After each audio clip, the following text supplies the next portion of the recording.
because I'd been through the Pentagon right after 9/11. Of thee I see, land where my fathers died, land of the pilgrim's pride, from every mountainside.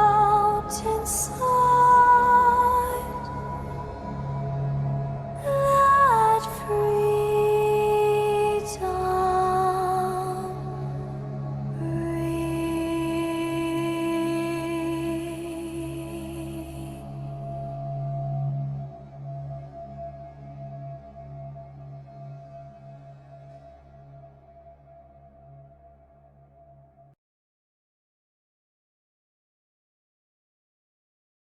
And I love my family and I love justice so much, I'm willing to do whatever it takes to stop you. And I hate your stinking guts. I can smell you from 1,000 miles away, and you smell like failure. You smell like hell. And I want to thank the God of the universe that I'm not with these people. I get tears in my eyes to God, but I'm thankful every day that I don't come from filth like you that want to trample on humanity. Thank God I'm not a degenerate, filthy vampire like you.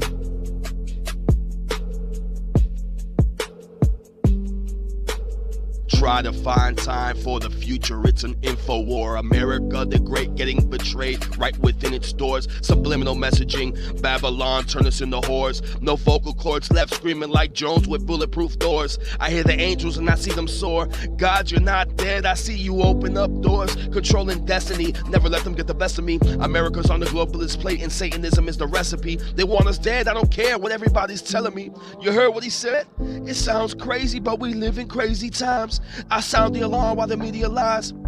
Total destruction of reality. Speak about the truth and they call it a fallacy. I can see the future, it's like I'm in another galaxy. Looking down from the future on humanity. The devil's in the details, that's why they preach insanity. That's why they teach confusion. Technocratic takeover, it's all an illusion. I see the dark, but my heart's taken over by God. I will not fall, I will not stop. I see the times, keep my sword sharp. Family close, enemies closer. I keep my mind intertwined with the beholder. I'm lost in time, fighting dimensions with God's soldiers. I don't want war. Wake me up when it's over. Wake me up when it's over. God, forgive us for our sins and protect us with the Holy Spirit and the blood of Jesus Christ. We pray for America. Protect America and protect the world, God, from the evil that we see today. In Jesus' name we pray. Amen. Amen.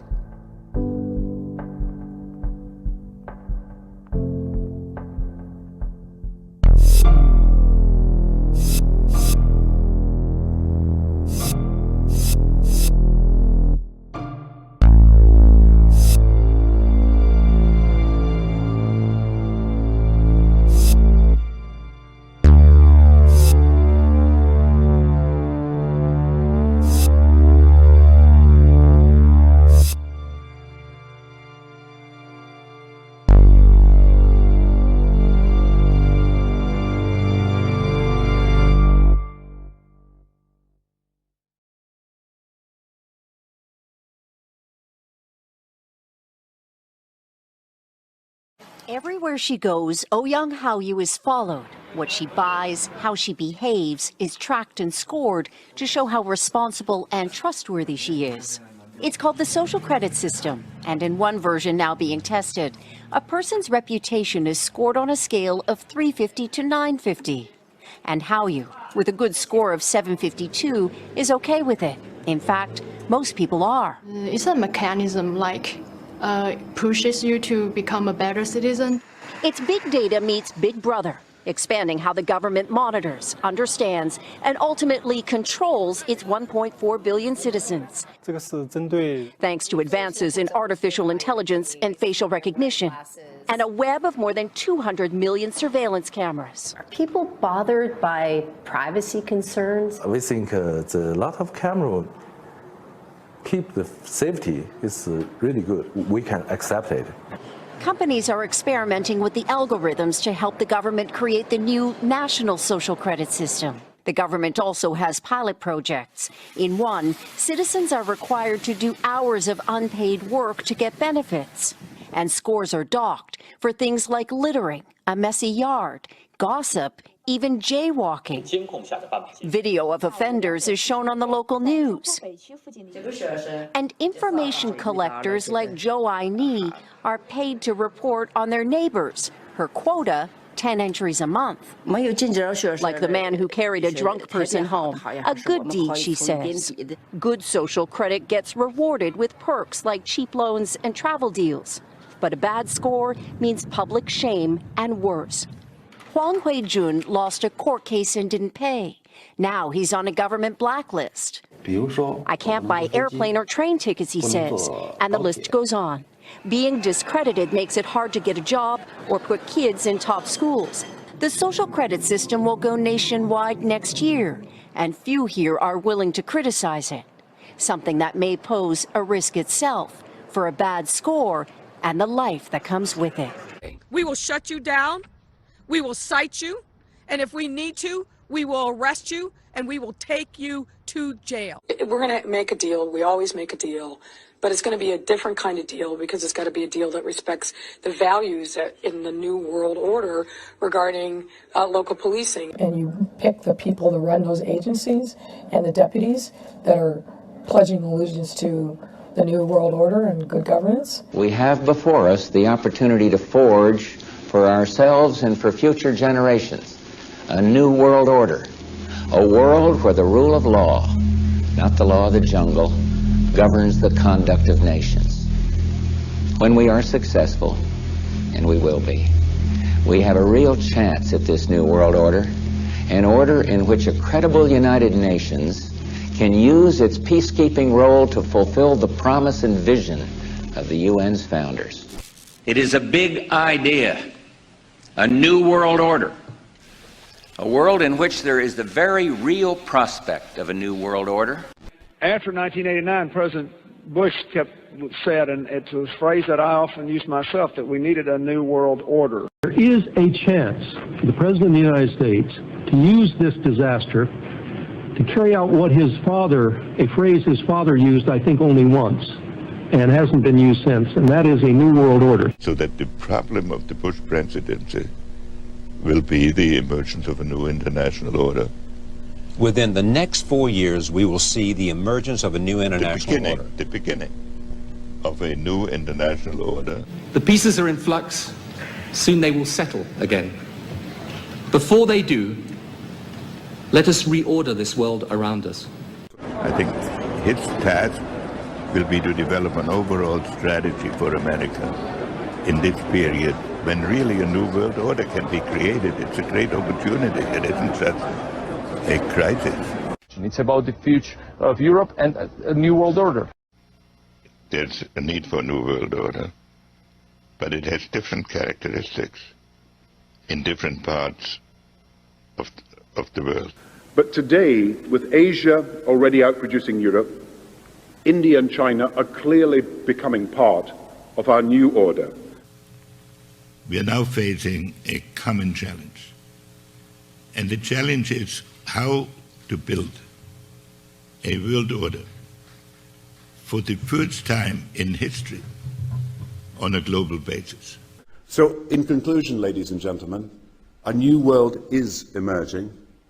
It is a new world order with significantly different and radically new challenges. The affirmative task we have now is to actually create a new world order. Good evening, everybody. President Obama and British Prime Minister Gordon today calling for a new world order to tackle our global economic crisis. And the president outlined his vision of a new world order in which the U.S. would participate fully. We've got to give them a stake in creating the kind of world order that I think all of us would like to see. So I see a world order in the future with a multipolar world order. I think a new world order is emerging, and with it the foundations of a new and progressive era of international cooperation. But in a globalized economy, we are going to have to take global responsibilities, and there is going to have to be some semblance of global governance. Never before has a new world order had to be assembled from so many different perceptions or on so global a scale. Nor has any previous order had to combine the attributes of the historic balance of power system with global democratic opinion and the exploding technology of the contemporary period. And I strongly believe India will be a central actor in the new world order. There also exists an extraordinary opportunity to form for the first time in history a truly global society. 2009 is also the first year of global governance, with the establishment of the G20 in the middle of the financial crisis. The climate conference in Copenhagen is another step towards the global management of our planet. New World Order is the headline in the Globe and Mail in Canada. Is this global governance at last? Is it one world, the central bankers in charge? But aren't we all just living and dying for what the central banks do? Of course we are. And we are absolutely slaves to central banks.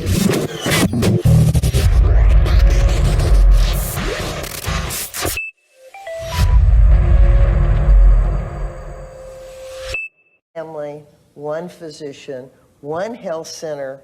That's why we're doing as well as we are. We're talking about the minority and strategies against the minority. So I have the solution.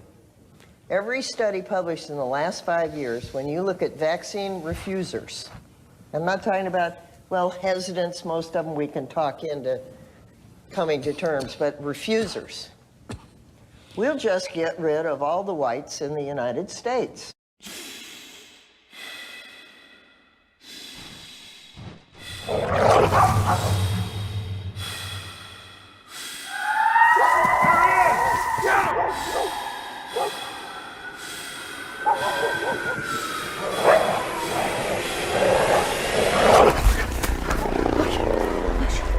I can't do it anymore, Marcus. I can't do it anymore. I'm gonna die. I'm too young to die. This is our life now. This is our life now, okay? We're gonna go on. It's gonna be fun. I can't go on, Marcus. I can't do it. Why are you shaking my hand? Why are you? I can't go to jail, Marcus. I can't. Oh God, they're coming. They're coming. Shut up. Shut the. Shut up. Oh no. No. Hey, there we go. There we go.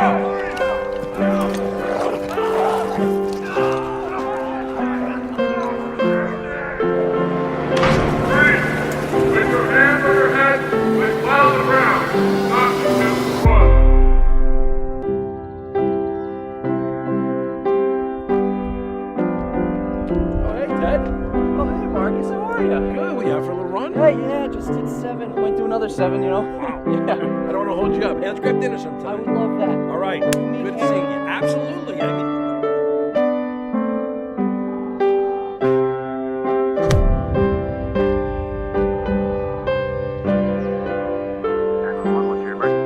Hi, yeah. I got a couple handshakers right in front of me. Okay, sir, are they still in the center? Yeah, I'm staring at them right now.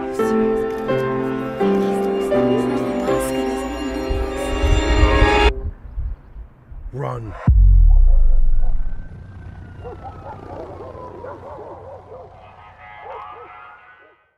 Why is she under arrest? You need to get why is she under arrest? The 4-year-old son is scared. Why is she under arrest? Baby! You didn't touch the baby! Leave her alone! I have nothing to do. You're scaring my son! Move away from me and my son! Move away! They're ripped apart, her son kicking and screaming, held back by 2 officers. First protester of the day to get arrested for violating the public health order. Deputies arrested another man after this protester got on the beach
partner yesterday. There's some concerns for your safety, right?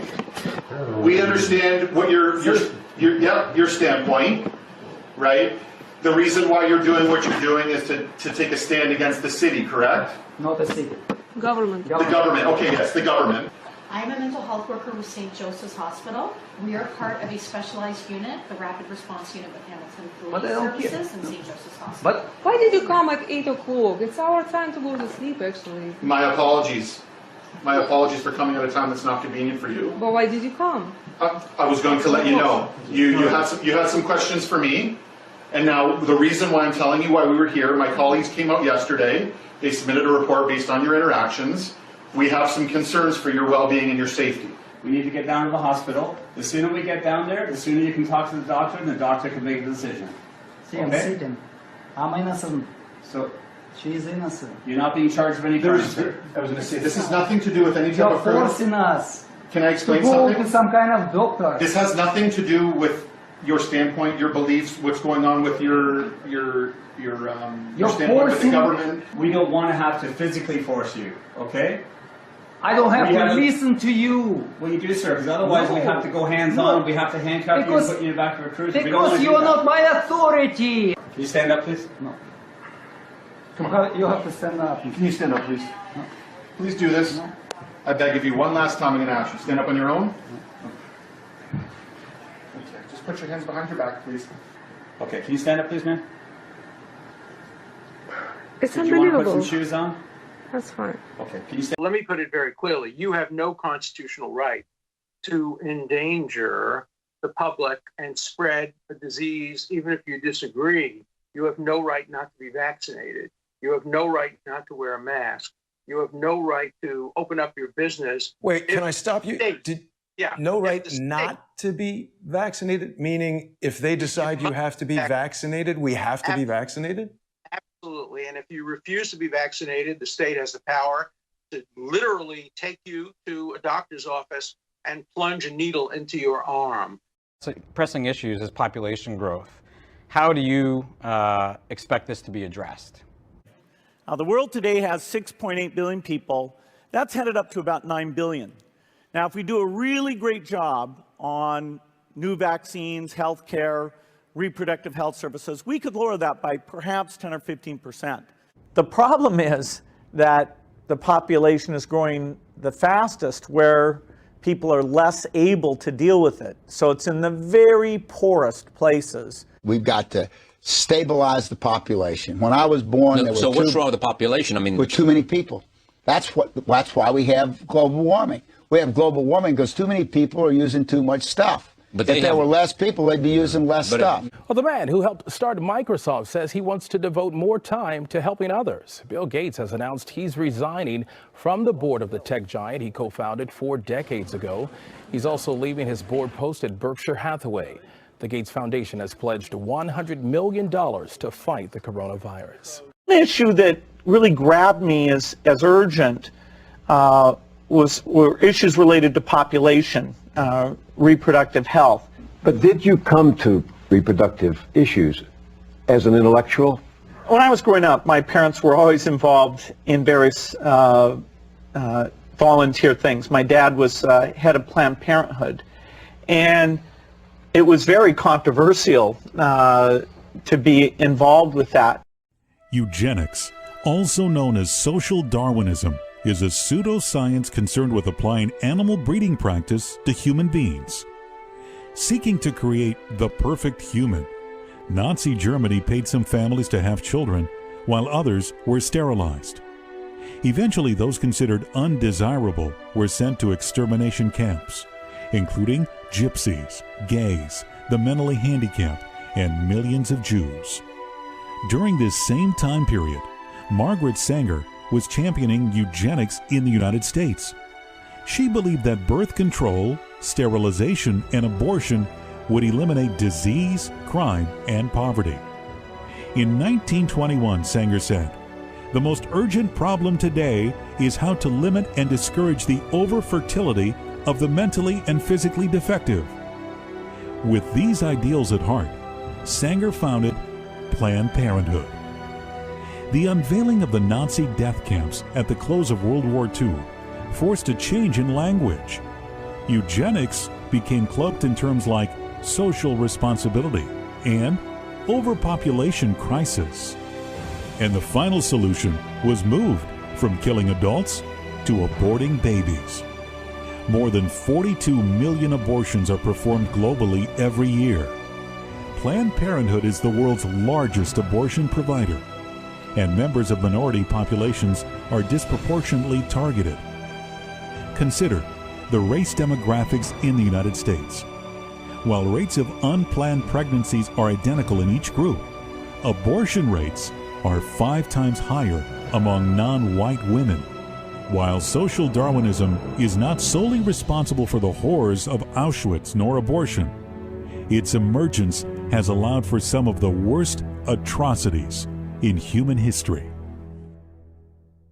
Planned Parenthood hails founder Margaret Sanger as a champion of civil rights. But one thing they don't talk about is the racism behind her fight to legalize abortion.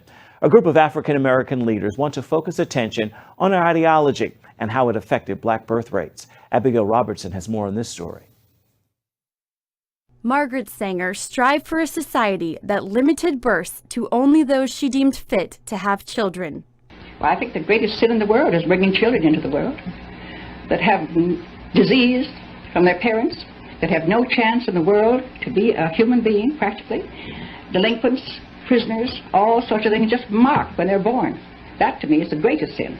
Many pro-choice advocates see her as a hero, but critics call her a racist eugenics promoter who targeted black communities with her Planned Parenthood clinics.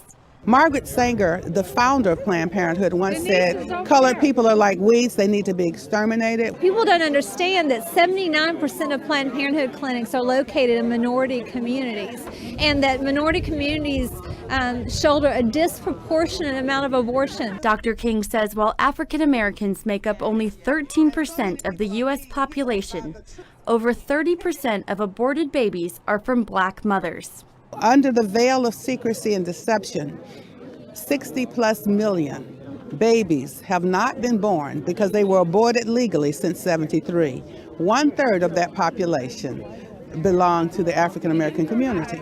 Planned Parenthood recently celebrated its 100th anniversary, prompting pro-life leaders to unite under the banner 100 No More to educate the public on the harmful impact Planned Parenthood has had on the African American community. 100 No More hope rallies like this one in Washington spread across the country to enlighten people about Sanger and her tragic legacy. I have a real serious concern about the number of abortions that's taking place in the minority community, particularly the black community. And that I see this as a form of genocide. That is something we need to take a serious look at. Planned Parenthood receives around $500 million each year from taxpayers. 96% of the time, if a pregnant woman walks into their clinic, that she will have an abortion. Pro-life advocates want Congress to move that money to women's clinics that do not perform abortions. They outnumber already around the country Planned Parenthood clinics 20-1. They truly help poor women. They truly care for the least of these, but they don't do abortions. Reporting from Washington, Abigail Robertson, CBN News. Mrs. Margaret Slee, president of America's Planned Parenthood Federation, maintains that European women should stop having babies for the next 10 years. Don't you think such a theory, such a radical theory, is antisocial? On the contrary, it seems to me that it is more practical and humane. What about the women who want babies now and in 10 years will not be able to have babies? Rather impractical, don't you think? Oh, John, you do ask hard questions. I should think that instead of being impractical, it is really very practical and intelligent and humane. But Mrs. Slee, in this country, having babies is the only thing left which is both unrationed and untaxed. Do you think we really ought to stop? Well, I suppose a subject like that is really so personal that it's entirely up to the parents to decide. But from my view, I believe that there should be no more babies. Nearly 2,400 years ago in ancient Greece, Plato discussed the importance of population control. Aristotle advocated the use of abortion and infanticide.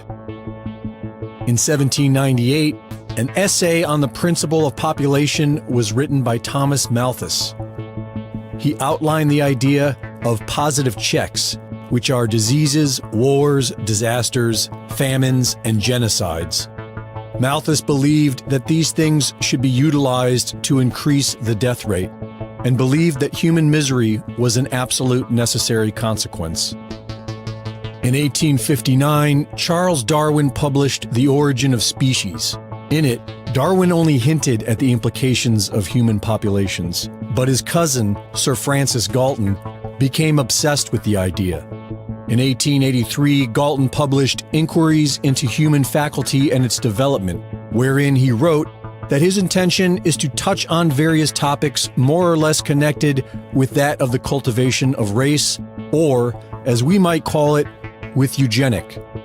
The term comes from the Greek word eugenis, of noble birth. In the early 20th century, eugenics became an academic discipline in universities. Organizations were formed and funded to win public support.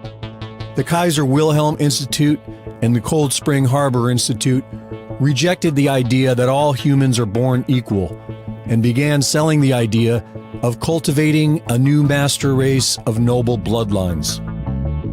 Planned Parenthood was formed in America by racial eugenics advocate Margaret Sanger. President of IBM, Thomas J. Watson, established a special subsidiary in Poland called Watson Business Machines to assist in the Nazi invasion of Poland. This business continued throughout the war, and IBM managed the entire operation from their headquarters in New York. During the Nuremberg trials, the Nazis quoted U.S. Supreme Court Justice Oliver Wendell Holmes in their own defense. They claimed that their eugenics program was being run from the United States. The Nazis were rightly admonished for war crimes, but not Thomas Watson. He went on to create the IBM World Trade Corporation and passed IBM on to his son. His granddaughter ended up marrying Margaret Sanger's grandson. Bill Gates' father worked on the board for Planned Parenthood, and his mother worked on the corporate board for IBM, who Bill partnered with to create Microsoft. With no medical background, Bill Gates then went on to become the world's foremost pusher of vaccines and population control. Do you think this is all coincidence?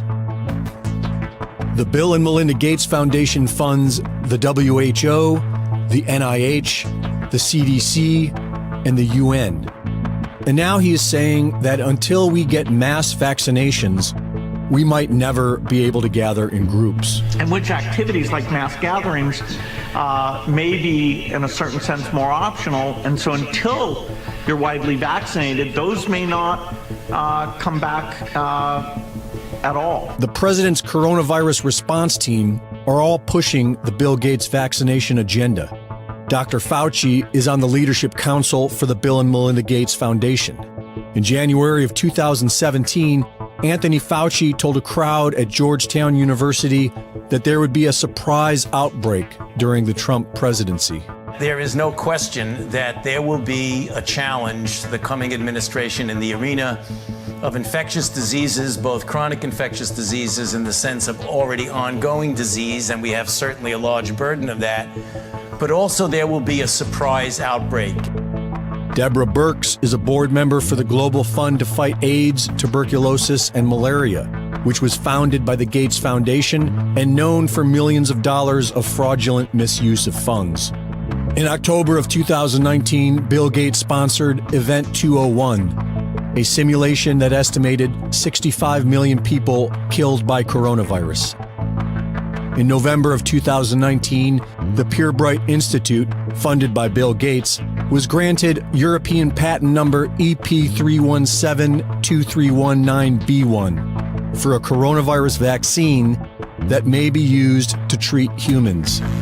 Today, Dr. Fauci says the virus will keep coming back, and he says the ultimate game changer will be a new vaccine. In Australia, the Prime Minister is telling people the shutdown will last months, that it's the new normal, and that the only way out of your homes is to accept the vaccine. There is no proof that vaccines are the answer. In fact, the CDC admitted in federal court that it does not have studies to support the claim that vaccines do not cause autism. A top UN scientist admitted that vaccines are killing people. It is time to do some hard thinking. Will you allow your government to impose forced vaccinations? For Infowars.com, this is Greg Reese. The second part of the exit strategy is contact tracing. Once a person tests positive for COVID-19, massive nationwide teams track down everybody that person has interacted with. I think the public has to know this is one of the worst case scenarios in terms of an infectious disease outbreak, in that their cooperation is sought. If there are people who are non-compliant, there are definitely laws and public health powers that can quarantine people in mandatory settings. It's potential you could track people, put bracelets on their arms, have police and other setups to ensure quarantine is undertaken.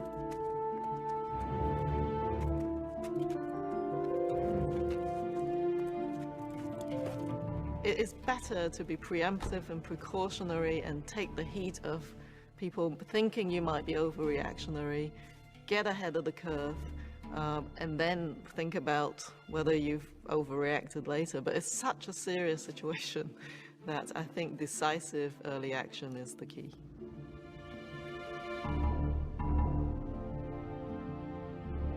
Police checkpoints are set up on all the bridges, and everyone leaving the city is required to show proof of vaccination. Those who refuse to cooperate are taken away to temporary detention centers. The World Health Organization recommended forcibly removing family members from their homes and putting them in quarantine. Now we need to go and look in families to find those people who may be sick and remove them and isolate them in a safe and dignified manner. Queen Elizabeth seemed to be echoing this idea to the UK. It reminds me of the very first broadcast I made in 1940, helped by my sister. We as children spoke from here at Windsor to children who had been evacuated from their homes and sent away for their own safety. Today, once again, many will feel a painful sense of separation from their loved ones. But now as then, we know deep down that it is the right thing to do. Bill Gates has been pushing the idea of tracking people with digital tattoos, and Microsoft was recently granted patent number 060606 for a cryptocurrency surveillance system connected to the human body.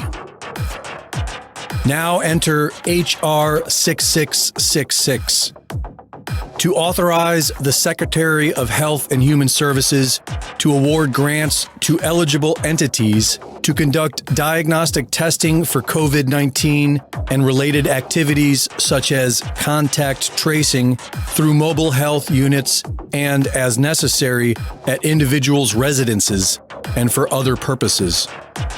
On May 1st of 2020, Illinois Congressman Bobby Rush introduced H.R. 6666.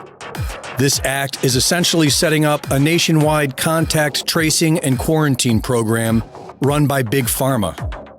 Section 2, COVID-19 testing and contact tracing using mobile health units, will allow Bill Gates loyalist Alex Azar and the CDC to fund eligible entities to conduct tests, trace and monitor the contacts of infected individuals, and to support the quarantine of these contacts via mobile health units. Who are the eligible entities qualified to receive this funding? Health centers, nonprofit organizations, high schools, and anyone else that Alex Azar deems eligible. The amount of taxpayer dollars being asked for to trace the public and force quarantines is $100 billion for 2020 alone, and whatever may be necessary as long as the emergency period continues. For Infowars.com, this is Greg Reese. Yeah, I think we're going to have a vaccine by the end of the year. We're doing very well with the vaccine. And I will tell you something, I just literally left a meeting. We're mobilizing our military and other forces, but we're mobilizing our military on the basis that we do have a vaccine. You know, it's a massive job to give this vaccine. Our military is now being mobilized. So at the end of the year, we're going to be able to give it to a lot of people very, very rapidly. Do you mean a fully approved vaccine for the entire general public or a partially approved vaccine for emergency use?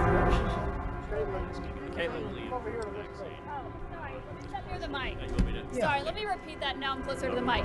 Do you mean a fully approved vaccine for everyone, the full public, or a partially approved vaccine with emergency use? No, we're looking for a full vaccine for everyone that wants to get it. Not everybody's going to want to get it. But we're looking at a full vaccine. Is that a correct statement? Yeah, Will. Please. So the answer is yes. We're working for a fully approved vaccine, but we'll also use the tools we have, for instance, emergency use authorization as appropriate. We use all of our regulatory tools to bring vaccine available for the entire American population by January. Okay, and then Mr. President, could you just clarify, why are some of you wearing a mask and why are some of you not wearing a mask?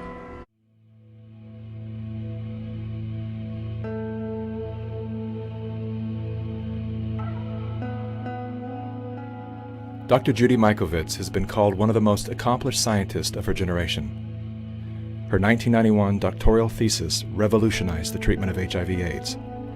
At the height of her career, Dr. Mikovits published a blockbuster article in the journal Science.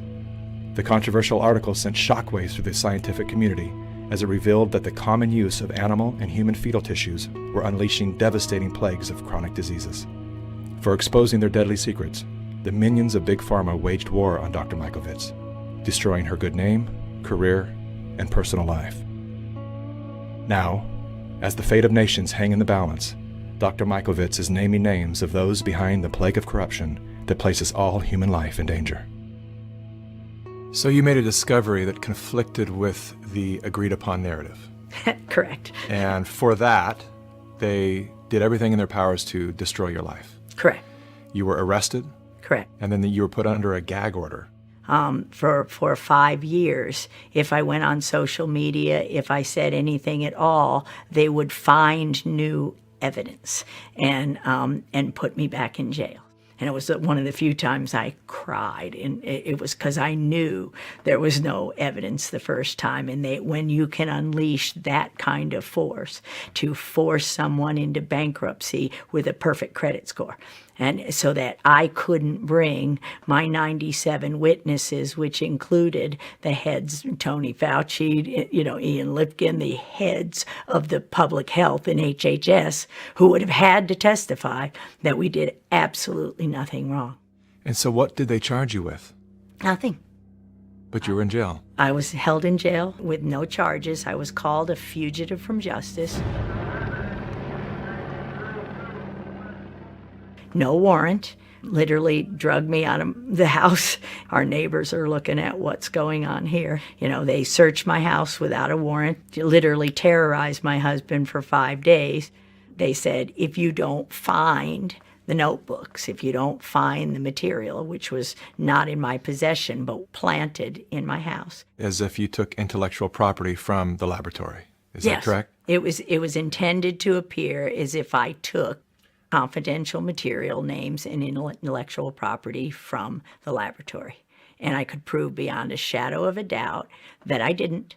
Heads of our entire HHS colluded and destroyed my reputation, and the Department of Justice and the FBI sat on it and kept that case under seal, which means you can't say there's a case or your lawyers are held in contempt of court. So you can't even get a lawyer to defend you. So every single due process right was taken away from me, and to this day remains the same. I have no constitutional freedoms or rights. Yet you sit here. I think a lot of people would probably have just taken the retirement out early, laid low, but you have decided to come forth when your gag order has been released to write a book called Plague of Corruption, Restoring Faith in the Promise of Science, and you are naming names. Absolutely. Apparently, their attempt to silence you has failed. And I have to ask, how do you sit here with confidence to call out these great forces and not fear for your life as you leave this building? Because if we don't stop this now, we can not only forget our republic and our freedom, but we can forget humanity because we'll be killed by this agenda. So Anthony Fauci, My name is Dr. Tony Fauci. I'm the director of the man who is heading the pandemic task force, was involved in a cover-up. He directed the cover-up. And in fact, everybody else was paid off, and paid off big time. Millions of dollars in funding from Tony Fauci's organization, National Institute of Allergy and Infectious Disease. These investigators that committed the fraud continue to this day to be paid big time by the NIAID. And the whole world is listening to his advice for how to handle this current pandemic. How do we know that what he's saying is what we need to be learning?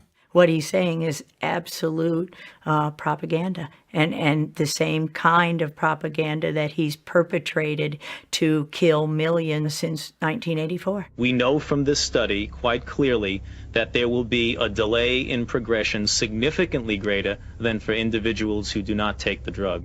It started really when I was 25 years old. I was part of the team that isolated HIV from the saliva and blood of the patients from France, where Luc Montagnier had originally isolated the virus. Je pense qu'il y a toute une recherche à faire à ce niveau-là qui est négligée parce que This was a confirmatory study, but Tony Fauci and Robert Gallo were working together then to spin the story in a different way. At that time, Dr. Rossetti was out of town, and Tony Fauci says, we understand that you have a paper in press, and we want a copy of it. And I said, yes, there's a paper in press, and it's confidential, and no, I will not give you a copy of it. He started screaming at me, then he said, give us the paper right now, or you'll be fired for insubordination. And I just said, I'm sure when Dr. Rossetti gets back, you can have the conversation. And so Frank comes back, several weeks later, and is really bullied into giving Fauci the paper. Fauci holds up the publication of the paper for several months, while Robert Gallo writes his own paper and takes all the credit, and of course patents are involved. This delay of the confirmation, literally led to spreading the virus around, killing millions. Perhaps no one expressed the anguish of AIDS better than New York writer Larry Kramer. But he was even more angry at the federal government and the pharmaceutical industry. One person who felt Kramer's fury was NIH Dr. Anthony Fauci. He called Tony Fauci the Bernie Madoff of science. It's still been crushing to me to think that I didn't know my work in 1999 was something that had been avoided. From 83 and 82, when the virus was isolated, the virus didn't have to wait until 84 to be confirmed. Think of how many people, the entire continent of Africa, lost a generation as that virus was spread through because of the arrogance of a group of people, and it includes Robert Redfield, who's now the head of the CDC. Right along with Tony Fauci. They were working together to take credit and make money, and they had the patents on it and tailored them to IL-2 therapy, which was absolutely the wrong therapy. And had that not happened, millions wouldn't have died from HIV. How can a man who's giving, any person who's giving global advice for health, own a patent in the solution in the vaccine? Isn't that a conflict of interest, or shouldn't it be? It is a conflict of interest. And in fact, this is one of the things that I've been saying and would like to say to President Trump: repeal the Bayh-Dole Act. Bayh-Dole fundamentally changed the way universities approach technology transfer, and you can see that best in the statistics. Universities obtain 16 times as many patents today as they did in 1980. Now, everybody's getting more patents, but still, universities' share of all patents in the United States is more than 5 times greater than it was before Bayh-Dole. The situation has gotten so bad that one information technology industry official has publicly referred to universities as, quote, crack addicts, unquote, driven by, quote, small-minded tech transfer offices addicted to patent royalties. That act gave government workers the right to patent their discoveries. So to claim intellectual property for discoveries that the taxpayer paid for. Ever since that happened in the early 80s, it destroyed science. And this allowed the development of those conflicts of interest. And this is the crime behind letting somebody like Bill Gates with billions of dollars, nobody elected him, he has no medical background, he has no expertise, but we let people like that have a voice in this country while we destroy the lives of millions of people. Normalcy only returns when we've largely vaccinated the entire global population. If we activate mandatory vaccines globally, I imagine these people stand to make hundreds of billions of dollars that own the vaccines. And they'll kill millions, as they already have with their vaccines. There is no vaccine currently on the schedule for any RNA virus that works. So I have to ask you, are you anti-vaccine? Oh, absolutely not. In fact, vaccine is immune therapy, just like interferon alpha is immune therapy. So I'm not anti-vaccine. My job is to develop immune therapies. That's what vaccines are. Do you believe that this virus was created in a laboratory? I wouldn't use the word created, but you can't say naturally occurring if it was by way of the laboratory. So it's very clear this virus was manipulated, this family of viruses was manipulated and studied in a laboratory where the animals were taken into the laboratory, and this is what was released, whether deliberate or not. That cannot be naturally occurring. Somebody didn't go to a market, get a bat, the virus didn't jump directly to humans. That's not how it works. That's accelerated viral evolution. If it was a natural occurrence, it would take it up to 800 years to occur. This occurred from SARS-1 within a decade. That's not naturally occurring. And do you have any ideas of where this occurred? Oh, yeah. I'm sure it occurred between the North Carolina laboratories, Fort Detrick, U.S. Army Research Institute of Infectious Disease, and the Wuhan laboratory.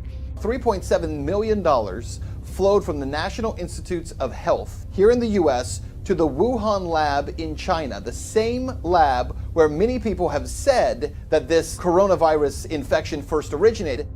We also now know that NIAID, the department associated with the National Institutes of Health, of which Dr. Anthony Fauci is in control, had already been conducting experiments with the Wuhan lab in the past in regard to coronavirus. If Dr. Anthony Fauci cannot be honest with the public about his connection to this lab, then Fauci has to go. In 1999, I was working in Fort Detrick in USAMRIID there, and my job was to teach Ebola how to infect human cells without killing them. Ebola couldn't infect human cells until we took it in the laboratories and taught him. It's hard to ignore the death tolls. People have been dying. They are dying from this in quite alarming numbers. How do you reconcile that? It's pretty easy when you see, for me, when you see what the government has done, and that is that they took, quoting Dr. Birx, we've taken a very liberal approach to mortality. If my husband were to die, who has COPD, his lungs have fibrosis, his lungs would look exactly like somebody with COVID-19 theoretically, but he has no evidence of infection. So if you're not testing and you don't have evidence of infection, and if you walked in there today, they'd call it COVID-19. And we hear this from the doctors and nurses who are upset. I've seen so many doctors online that have made their own webcam videos, just perplexed by the protocol that the CDC had given them. Well, last Friday, I received a 7-page document that sort of told me that if I had an 86-year-old patient that had pneumonia but was never tested for COVID-19. But sometime after she came down with pneumonia, we learned that she had been exposed to her son, who had no symptoms, but later on was identified with COVID-19, that it would be appropriate to diagnose on the death certificate COVID-19. When I'm writing up my death report, I'm being pressured to add COVID. Why is that? Why are we being pressured to add COVID to maybe increase the numbers and make it look a little bit worse than it is? I think so. Why would they want to skew the number of deaths due to COVID-19? Well, fear is a great way to control people, and sometimes people's ability to think for themselves is paralyzed if they're frightened enough. And that's not where I want people to be. I want people to say, we're going to get through this. I'm going to use my head. I'm going to go to different sources. I'm going to listen to different sources, and I'm going to think for myself, because that's what America's about. If someone dies with COVID-19, we are counting that as a COVID-19 death. You don't die with an infection. You die from an infection. I've talked with doctors who have admitted that they are being incentivized to list patients that are sick or have died with COVID-19. Yeah, $13,000 from Medicare, if you call it COVID-19. Right now, Medicare has determined that if you have a COVID-19 admission to the hospital, you'll get paid $13,000. If that COVID-19 patient goes on a ventilator, you get $39,000, 3 times as much. And you've killed them with the ventilator because you gave them the wrong treatment. All the things that just don't make sense, the patients I'm seeing in front of me, the lungs I'm trying to improve, have led me to believe that we are operating under a medical paradigm that is untrue. And I fear that this misguided treatment will lead to a tremendous amount of harm to a great number of people in a very short time. My next question is about Italy. I want to know why Italy was hit so hard. Italy has a very old population. They're very sick with inflammatory disorders. They got, at the beginning of 2019, an untested new form of influenza vaccine that had 4 different strains of influenza, including the highly pathogenic H1N1. That vaccine was grown in a cell line, a dog cell line. Dogs have lots of coronaviruses, and that's why they're not testing there. You could just say, oh, it was that. As the country begins emerging from the worst of the coronavirus epidemic, one question remains. What happened to all the hydroxychloroquine? We know that hydrochloroquine and zinc are working great for patients. And then Fauci comes out and says, well, there's no double-blind controlled placebo study, which, by the way, Dr. Fauci, is there going to be a double-blind controlled placebo study of your vaccine? Is there? In a survey polling nearly 2,300 doctors in some 30 countries, hydroxychloroquine was ranked as the most effective medication to treat the virus. The AMA was saying, doctors will lose their license if they use hydroxychloroquine, the anti-malarial drug that's been on the list of essential medicine worldwide for 70 years. Dr. Fauci calls that anecdotal data. It's not storytelling if we have thousands of pages of data saying it's effective against these families of viruses. For 50 cents a dose, we could protect 1,000 people for 7 days, 2 doses a day, with one $600 vial. And that hasn't been done. This is essential medicine, and they keep it from the people. Not only now, but back in autism with our discovery, there was an old antiviral drug, 100-year-old drug called Suramin, on the WHO list of essential medicine. It literally gave kids with autism a voice, a life. What did Bayer and Monsanto do? They took it away from everybody. You couldn't get it to save your life right now, and we tried. Believe me, every way we could. So when you take away a medicine, and not just the WHO, not just the WHO, the FDA, the CDC, Tony Fauci, close everything. Just end it all, and we've got a healthy world again. And we got tons of money, because we can take all that money they're making on their patents and we can give it to the victims of this plague of corruption. Is it safe to say that anything that cannot be patented has been shut down intentionally because there's no way to profit from it, all these natural remedies that we have had forever?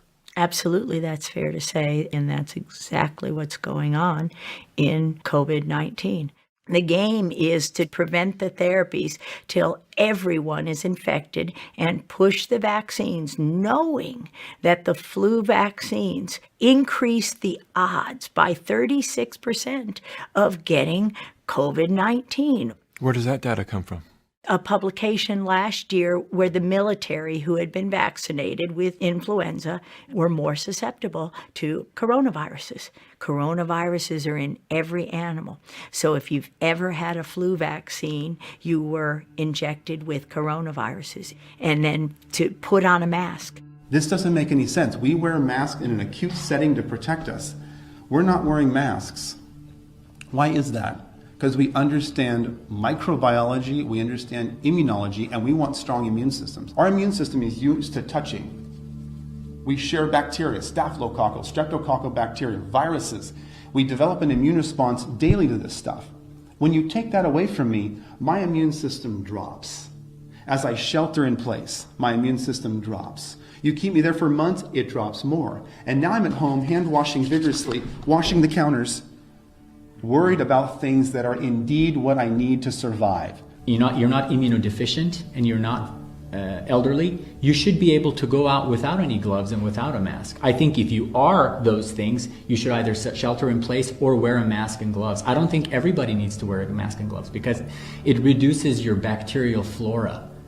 It doesn't allow you to interact with society, and your bacteria flora and your viruses, your friends that protect you from other diseases, end up going away, and now you're more likely to get opportunistic infections that are hoping you don't have your good bugs fighting for you, if that makes sense. And then as we all come out of shelter in place with a lower immune system and start trading viruses and bacteria, what do you think is going to happen? Disease is going to spike. I guarantee when we reopen, there's going to be a huge amount of illness that's going to be rampant. The building blocks of your immune system is virus and bacteria, end of story. Wearing the mask literally activates your own virus. You're getting sick from your own reactivated coronavirus expressions. And if it happens to be SARS-CoV-2, then you've got a big problem. You're not the first virologist who has told me that we're doing the exact opposite of what we should be doing to contain and to create immunity from this virus. Why would you close the beach? You've got sequences in the soil, in the sand. You've got healing microbes in the ocean, in the salt water. That's insanity.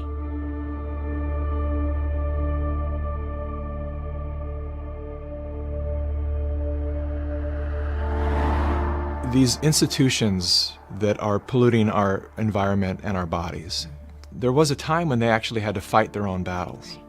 But they've done such a great job at manipulating the masses that it's other people shutting down other citizens, and the big tech platforms follow suit and they shut everything down. There is no dissenting voices allowed anymore in this free country, which is something I never thought I would live to see. Nor would I accept what I've experienced since 2011.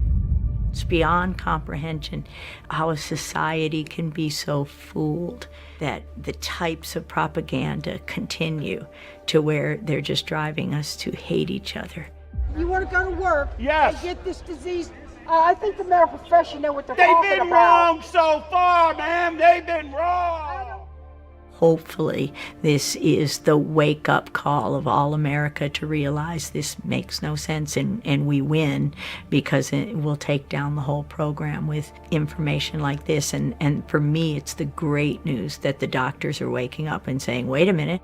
You doctors that are watching this, and I see a lot of you right here, why are you not getting loud? I'm here to defend you. I'm here to defend my freedoms. I'm here to defend my family's freedoms, my patients' rights to choose what to do with their life. I'm just blown away. And I'm blown away why there are not more doctors like me talking about this all over the place. We should be banding together right now. You need to wake up because your liberties are getting taken away from you all because of fake news that's out there. This is wrong. People should be going to jail for this stuff. So it's not the scientists who are in any way dishonest. They're listening to people who for more than 40 years have controlled who gets funded, what gets published. And I'm sorry to say many, many people will simply take the money and the fame and that support things that absolutely aren't true. What do you say to the medical professionals that are just beginning to get a glimpse of the depth to which they have been misled and steered away from their oath to do no harm? I say forgive yourselves. It's the hardest thing to realize for all of us, and is that with all the best intention, we studied, we learned what we thought was the truth. We had no idea that the data that we were being told was true was not true. We've been taught now in our schools a very different science. You don't get funded if you don't speak the party line. You don't get published. That was probably the hardest thing for me to take, is understanding that scientific journals would twist a discovery that should have healed all.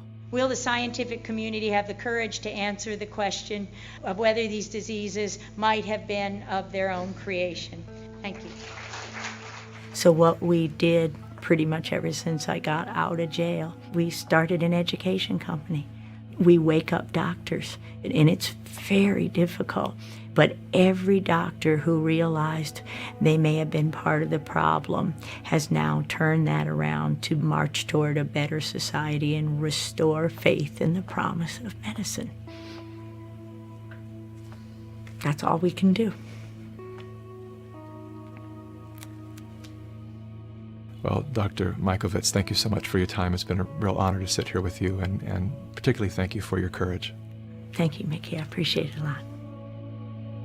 The idea that we are now a few days away from a new administration, given, as you heard from the introduction, that I have been around for a while and have had the opportunity of serving in 5 administrations, I thought I would bring that perspective to the topic today, is the issue of pandemic preparedness. And if there's one message that I want to leave with you today, is that there is no question that there will be a surprise outbreak. The thing we're extraordinarily confident about is that we are going to see this in the next few years. Thank you.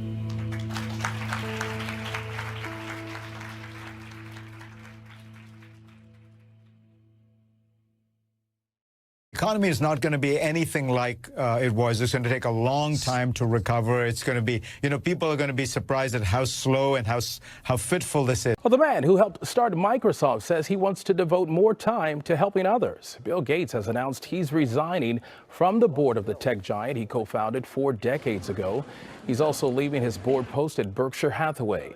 The Gates Foundation has pledged $100 million to fight the coronavirus. An issue that really grabbed me as urgent were issues related to population, reproductive health. But did you come to reproductive issues as an intellectual? When I was growing up, my parents were always involved in various volunteer things. My dad was head of Planned Parenthood, and it was very controversial to be involved with that. So, how do you make a vaccine? Usually you're injecting at least part of the shape of the virus. Sometimes you do the whole virus. Eventually what we'll have to have is certificates of who's a recovered person, who's a vaccinated person, because you don't want people moving around the world where you'll have some countries that won't have it under control. Sadly, you don't want to completely block off the ability for those people to go there and come back and move around. So eventually there will be sort of this digital immunity proof that will help facilitate the global reopening. Gates, the Gates Foundation are in favor of developing digital certificates that would certify that individuals, American citizens, have an immunity to this virus and potentially other viruses going forward to then facilitate travel and work and so forth. What are your thoughts from a civil libertarian point of view about these types of what some would say tracking mechanisms that would be adopted going forward to reopen our broader economy? Yeah, I'm very concerned about the slippery slope in terms of continuing encroachments on personal liberty. I do think during the emergency, appropriate, reasonable steps are fine. But a digital certificate to show who has recovered or been tested recently, or when we have a vaccine of people who've received it. That's his answer on Reddit, Ask Me Anything. They had a little forum. I'd be a little concerned about that and the tracking of people and so forth, generally, especially going forward over a long period of time.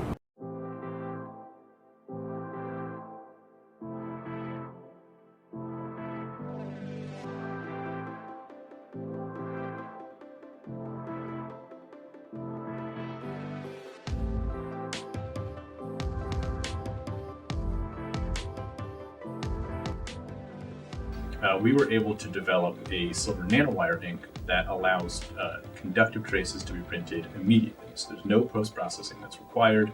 That allows for printing on a leaf or on human skin or various different delicate biological substrates. So in our lab, we have arrayed various different inks made out of nanomaterials. That allows us to print electronic devices specifically for biomedical applications. We have new collaborations we've developed with folks from the medical school here at Duke. These are trained clinicians, active doctors that know where their needs are. And that's exciting. It's exciting to be able to do things that have near-term translation potential. So a low-cost, highly customizable printer and substrate and inks are all required to achieve that. That's right. If you contract COVID-19 and survive it, you might be entitled to what is called an immunity passport, a certificate that proves you're at less risk of contracting the coronavirus because you've already had it. That will most likely exempt you from some of the restrictions put in place to contain the virus, so you'll be able to leave isolation and go back to work.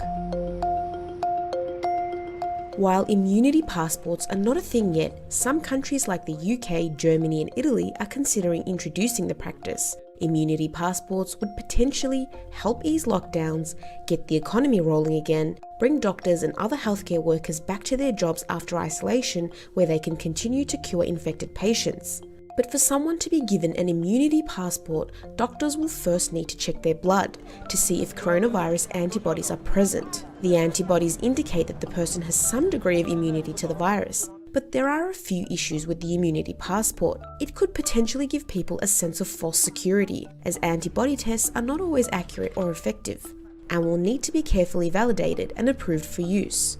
Scientists also do not yet know if a past infection could prevent reinfection and how long one could stay immune. There are reports from China of people who have been infected twice, and a Japanese tour guide in her 40s from Osaka was reported to have tested positive for COVID-19 twice, even though she had recovered the first time.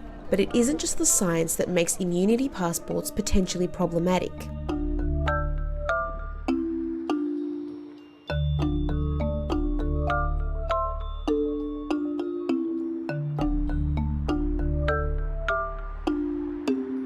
Some people are worried that such a system would grant one group of people more privileges and rights that another group will be missing out on, paving the way for other serious issues. So, does the world really need immunity passports? Will they do more harm than good?